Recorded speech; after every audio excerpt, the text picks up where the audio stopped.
I'm Ovado. I am a soldier and I live in the jungle.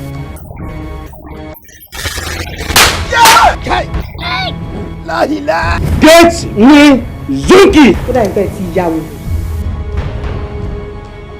Because we're a soldier. Wàhálà lẹ́ni, wàhálà lọ́la. Ikú ogun ló máa ń pa akíkanjú. Mo ti ṣe mistake. Joy.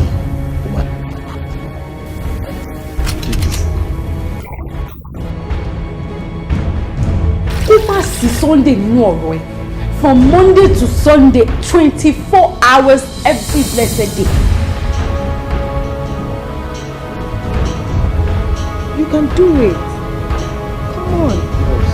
Don't butt me. Malap kan ni mo rí pé ó lè trace iṣẹ́ yìí, even tó bá jí.